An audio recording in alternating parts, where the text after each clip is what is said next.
tarde ou boa noite, não sei o horário que você vai ver esse vídeo. Mais uma vez aqui no canal Cripto Coruja para trazer para vocês uma informação bem importante que vai atualizar muito a questão do Bitcoin ser utilizado como uma forma de pagamento em vários países ou não. Tá? Para quem não sabe, El Salvador foi o primeiro país a adotar o Bitcoin como uma moeda de curso legal. E o que torna o Bitcoin uma moeda de curso legal e o que é uma moeda de curso legal? Sendo uma resumida, curso legal significa que agora o Bitcoin ele pode ser utilizado como uma moeda fiduciária, ele pode ser utilizado dentro do país como uma moeda de pagamentos. Então você que é um comerciante pode agora colocar os seus preços como Bitcoin e aceitar o pagamento de Bitcoin. Então se você vende arroz, feijão, bala, qualquer coisa, você consegue colocar ali um valor em Bitcoins e agora utilizar essa moeda como uma forma de pagamento. Você deve estar se perguntando, mas por que El Salvador? Por que não outro país?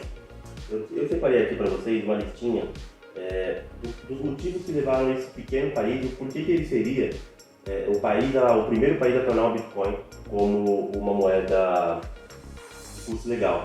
Eu separei eles em macroeconomia, microeconomia e eu separei o que chama de motivos por acaso. Tá? Eu vou trazer para vocês a questão da macroeconomia.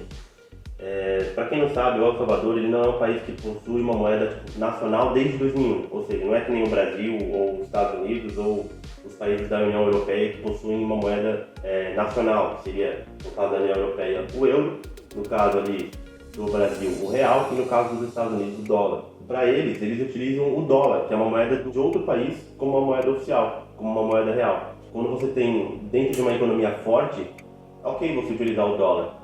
Só que dentro de uma economia como a de El Salvador, que é um país ali da América Central mais pobre, essa moeda acaba sofrendo uma hiperinflação muito grande.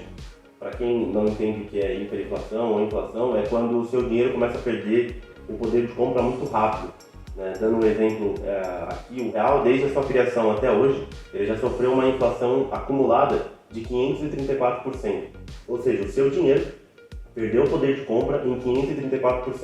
R$100 em 1994 valiam R$100. Hoje, em 2021, esses R$100 eles valem aproximadamente R$20. Ou seja, você compra com R$100 o que em 1994 você comprava com R$20. É absurdo essa questão de hiperinflação e o quanto seu dinheiro é comido pelo Estado, o quanto seu dinheiro acaba perdendo o poder por conta do Estado fazer políticas econômicas ineficientes e que tornam esse ativo muito inflacionário e perder muito o dinheiro, a questão de poder de compra. Para quem não conhece muito El Salvador, ele utiliza o dólar como uma moeda nacional. O governo de El Salvador ele não tinha ganhos associados ao monopólio da sua própria moeda estatal, então tem muita inflação, tem muita senhorinhagem. Senhorinhagem, para quem não conhece, é a questão de ter muita ali pessoas ali com muito poder acumulado e que acabam dificultando ainda mais a questão da economia crescer. E como o governo não tem controle sobre essas pessoas, eles acabam criando um próprio sistema econômico dentro deles e isso acaba dificultando a questão do Estado. Você deve estar se perguntando, pô, inflação e senhorinhagem não é bom para um governo que emite a sua própria moeda? Sim, só que o El Salvador não emite a sua própria moeda. Por quê? Porque é o dólar. Então, quem emite essa moeda? Os Estados Unidos. Então, como ele não tem controle, isso acaba sendo muito ruim, porque como eu falei para vocês, os países que vão emitir esse dinheiro, por exemplo, o dólar lá nos Estados Unidos, ele é emitido. Os Estados Unidos têm controle sobre aquela moeda, ele pode falar o quanto ele vai emitir e o quanto ele não vai emitir. Agora, El Salvador não, ele tem que aceitar a demanda do país que está mandando dinheiro para ele. Isso acaba destruindo as próprias reservas de El Salvador, causando uma crise econômica no país, causando ali hiperinflação, como eu falei, então preços absurdos que essa população vai acabar. E ainda tem a questão que El Salvador é um país que sofre muito com a questão de drogas. O narcotráfico em El Salvador é muito forte. Muitos crimes organizados, muitas organizações criminosas ali, que acabam dificultando ainda mais o controle do Estado sobre isso. E como ele não tem uma moeda nacional, como ele não tem uma moeda peso salvadorenho ou um dólar de El Salvador, ele não consegue controlar tudo isso. Os Estados Unidos, como eles têm um monopólio de dólar, dificultam muito o processo. Tá? Então esse é um motivo macroeconômico, a questão de El Salvador não ter uma moeda nacional. E aí vem o Bitcoin, que é um ativo descentralizado, ninguém controla, ninguém toma conta desse ativo, o mercado regula ele, e o que torna uma coisa muito positiva para El Salvador poder adotar. Porque como El Salvador não vai mais precisar pedir para os Estados Unidos ou para outro país mandar esse dinheiro para eles conseguem ali criar uma mineradora e minerar o seu próprio dinheiro como se fosse uma casa da moeda, por ser descentralizado, essa é a vantagem que eles vão ter agora. minerando o Bitcoin, colocando o Bitcoin no mercado de El Salvador, eles vão expandir mais a questão das pessoas terem acesso a dinheiro. Porque como o dólar é uma moeda cara e é controlada por outro país, nem todos que moram em El Salvador, nem todos os cidadãos de El Salvador vão conseguir utilizar o dólar. Com o Bitcoin fica diferente. E esse é um dos motivos que eu quero ensinar para vocês do porquê que o Bitcoin ele é tão diferente das outras moedas. Ele é uma moeda inclusiva. Aquelas pessoas que não tinham acesso a condições de abrir uma conta bancária ou ter dinheiro, elas agora conseguem, porque é muito fácil você adquirir esse ativo. Você cria uma conta em uma corretora, compra o seu ativo, não importa quanto que você vai comprar, R$10, R$20, R$30, R$50, 100, 200, R$1.000, e você já tem esse ativo na sua mão. E agora, se o seu país ele tornar o Bitcoin como uma moeda de curso legal, você consegue utilizar para pagar suas coisas. Você consegue pagar uma conta de água, uma conta de luz, você consegue pagar, como eu falei, uma balinha numa vendinha, comprar arroz, feijão, fazer sua compra no supermercado com esse ativo.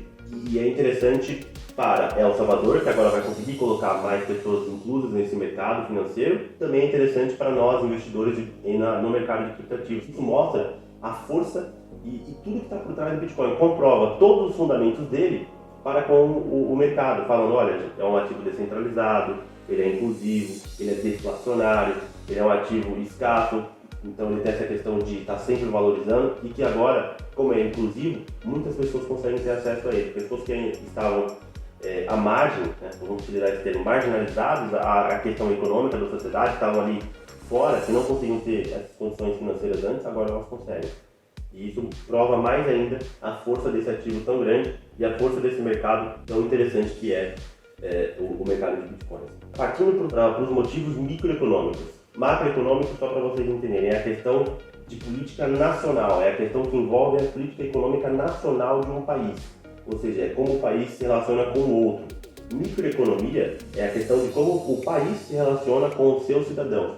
Então você tem a questão do dólar, se é uma moeda de outro país, que na questão econômica com o El Salvador dificulta que as pessoas tenham acesso. Então o que o El Salvador fez com a questão macroeconômica? Olha, a partir de agora temos o Bitcoin. Então ele está meio que, essa questão macroeconômica está se consertando da relação de um país com o outro. Ele não precisa mais se relacionar com outro país para ter um dinheiro que não é dele. Ele consegue agora ter o seu próprio dinheiro. E aí agora a gente vai estudar esse efeito com a sociedade, o que vai mudar para a sociedade. Tem a questão macroeconômica que agora, com uma moeda como o Bitcoin, as pessoas vão ter acesso, mas a gente tem que entender também o que essa política vai influenciar na mentalidade do cidadão de El Salvador. 70% da população de El Salvador ela não tem acesso a serviços bancários e ela não tem esse dever que é o governo promover essa inclusão, ou seja, o governo não consegue incluir essas pessoas nesse sistema bancário. Nos bancos tradicionais é muito complicado você ter acesso a uma conta bancária. Com o Bitcoin, é o que eu falei, facilita muito a inclusão das pessoas. E como imagina 70% do Brasil, 145 milhões de pessoas sem acesso a um sistema bancário. E aí você chega com uma moeda que é descentralizada, que é muito fácil de ser minerada, que é muito fácil ali de você conseguir colocar na mão da população. E a partir de agora, 144 milhões de pessoas vão ter acesso a esse ativo. Tomando as proporções para a população de El Salvador, que é muito menor que a brasileira, você começa a ver o efeito gigantesco que isso vai ter na economia, tanto no setor de finanças ali do Bitcoin, do sistema econômico do Bitcoin, como na questão do mercado. Eles agora conseguirem comprar, conseguirem viver melhor. Então tem toda essa questão de inclusão. E aí ele depende, como eu falei, como a moeda não é dele, ele depende muito de coisas de fora. Ele não é um país exportador. O Brasil, por exemplo, é um país que exporta muito coisas do agronegócio. Então exporta soja, carne, milho, trigo. Em contrapartida, a gente importa muito o quê? Tecnologia de ponta. Então celulares vêm de fora, carros que são muito assim importantes, que tem muita tecnologia, tem que vir de fora. Então assim, tecnologia científica muitas vezes tem que vir de fora. Por exemplo, a vacina, no começo, ela veio de fora, o Brasil não produzia ainda não produz, vai começar a produzir no final do ano, quando a fábrica de Manguinhos tiver as condições de produzir o IFA. E isso é uma coisa que complica muito a vida da sociedade. Agora você imagina que o Brasil é um país que não exporta nada. O Brasil ele tem que importar trigo, tem que importar milho, tem que importar carne bovina, tem que importar soja, tem que importar todos esses ativos. Imagina isso. Ao invés do Brasil vender, ele importa. Com o dólar a R$5. Se o Brasil já estava vivendo uma crise econômica grande, imagina se ele tivesse que importar tudo isso. Também seria algo É assustador você imaginar pagando R$100 no preço de um quilo de arroz, R$6, não sei. É até assustador pensar nesse cenário. Mas para vocês entenderem a questão de que quando você não exporta essas coisas de remessas básicas, a sua vida fica difícil. E ainda mais você não ter uma moeda sua, uma moeda de um outro país, é o país que exporta tudo para você, que é onde você compra tudo dele. O que eles querem fazer com o Bitcoin? Eles querem implantar a própria carteira deles de Bitcoin, que eles utilizariam a Lightning Network, que é uma rede de wallets que promove isso através do seu celular. Então, com apenas o seu celular, o governo ele busca a conexão à rede do Bitcoin e aí toda a população que nunca teve uma conta bancária agora consegue ter uma conta bancária. Agora consegue ter acesso a dinheiro, consegue ter acesso a comprar bens que antes eles não conseguiam. Essa lei do Bitcoin, essa lei que torna o Bitcoin como uma moeda de curso legal, ela pode ser usada, por exemplo, a wallet ela pode ser feita para transações. A carteira que eles vão ter de Bitcoin, elas vão ser feitas para transações. Existe agora uma wallet oficial, existe agora uma carteira, como se fosse um banco central, só que não sendo central porque é descentralizado. Isso facilitaria a vida porque você agora, as pessoas que não tinham acesso vão ter acesso, o governo tem essa questão do Bitcoin ali nele e ele consegue passar para vocês, ele consegue mandar para vocês que nunca tiveram acesso ao Bitcoin, o que torna essa questão de essa wallet ser confiável, torna essa questão da wallet ter ali a questão de segurança para que os cidadãos consigam utilizar muito bem. Passamos por esse efeito macroeconômico, Bitcoin agora é a nova moeda de El Salvador, agora a gente tem, a população consegue ter acesso a esses bens e comprar mais ativos, a gente vai começar a entender também a questão de remessa de dinheiro, as taxas. Como eu falei, o dólar não é a moeda de El Salvador, ele vem de fora, é uma moeda de transmissão. Os grandes bancos americanos cobravam uma taxa de 50% em cima das remessas transacionais que a população de El Salvador tinha que fazer. Lembrando que apenas 30% da população tem acesso a serviços bancários. As taxas na rede Bitcoin, elas não são abusivas como esse jeito. Você paga ali 1% quando você faz uma transação, 0,1% quando você faz uma transação. Depende muito do quanto você está enviando. Então, é um valor muito pequeno que você paga. Imagina se toda vez que você fosse transferir para o seu amigo pagar 50% do que você está transferindo. Era mais ou menos o que acontecia quando você ia fazer uma TED com um banco diferente. Você queria transferir R$10 e ao mesmo tempo você tinha que pagar uma taxa de R$10 para mandar para ele. Quando você ia fazer essa transação, você não enviava só 10, você enviava 20. Porque 10 ficava com o banco e 10 ficava com a pessoa que você enviou o seu dinheiro. E aí o El Salvador adotando o Bitcoin, ele vira para os bancos americanos e fala, olha, um abraço, tchau, eu não vou mais precisar pagar essas taxas altíssimas para vocês. Agora eu vou conseguir ter o meu próprio ativo descentralizado e a minha população vai pagar 1%, 0,1%, o que é sensacional. E além disso, o Bitcoin ele é a via mais barata, ele é uma via mais segura, mais aberta e ainda por cima ele é forte e ninguém consegue confiscar o Bitcoin. Então você pode ver por aí que nenhuma das transações que estão acontecendo de Bitcoin elas podem ser confiscadas, não tem como você bloquear esse envio de dinheiro. Por ser descentralizado, para você conseguir achar a pessoa que está mandando ou enviando dinheiro, é muito difícil. Isso torna essa rede mais ainda confiável, porque as pessoas começam a ver que elas não precisam de um terceiro. Essa é a ideia inicial do Bitcoin. Você não vai precisar de um terceiro, de uma instituição à parte para confirmar que aquele dinheiro que você está enviando pode ser enviado ou não. Você simplesmente envia para outra pessoa que você conhece, sem precisar de uma outra pessoa ali por trás controlando as suas transações. E aí a gente tem essa questão macroeconômica. Pensando agora nos motivos do acaso, né, a gente tem a questão do Bitcoin, ele está ali sendo bem desenvolvido, ser um ativo bem caro, né, em questões de dinheiro, mas você não precisa ter todo aquele dinheiro para comprar, você consegue comprar frações, tem acesso, é mais inclusivo, e você tem a questão do presidente de El Salvador ser um presidente jovem, né? Ele é um presidente de 40 anos. E como ele é muito jovem, ele é um presidente que tem essa questão da geração mais nova. Ele tem uma mentalidade mais proativa para a área de tecnologia. Isso faz com que ele se reúna com o fundador de uma empresa Stripe, chamado Jack Mallers, que é um cara que desenvolveu a aplicação para Lightning Working. E a partir disso, ele consegue trazer para o presidente de El Salvador as questões da Lightning Working, as questões favoráveis da Lightning Working, o que seria utilizar essa rede para o seu país que precisava de uma moeda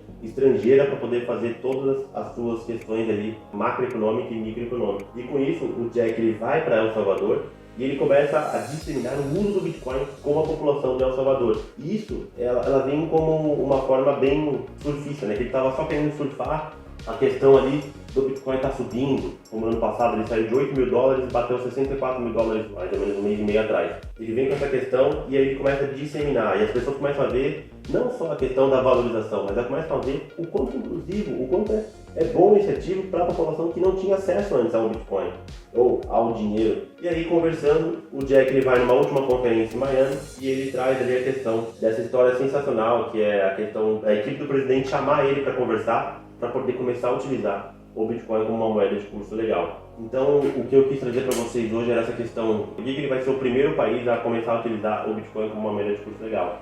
Pela questão macroeconômica, o dinheiro deles, eles não têm um dinheiro nacional, eles têm que utilizar uma moeda de um país estrangeiro, que é um país muito forte. Eles dependem assiduamente de comprar, eles importam muito, então eles importam mais do que eles exportam. E aí entra a questão do Bitcoin ser uma moeda inclusiva, ser uma moeda que consegue dar acesso a todas essas pessoas que antes não tinham condições de ter. Se você tinha ali 70% da população sem poder ter um sistema bancário, a partir de agora ela consegue ter um sistema para pagar suas coisas, um sistema para poder gerar uma renda que antes ela não conseguiria ter. Beleza? Esse é mais um vídeo do Cripto Coruja, espero que você tenha gostado. Não esqueça de dar o seu like, de se inscrever no canal, ativar o sininho e compartilhar com todos os seus amigos. Forte abraço, te vejo no próximo.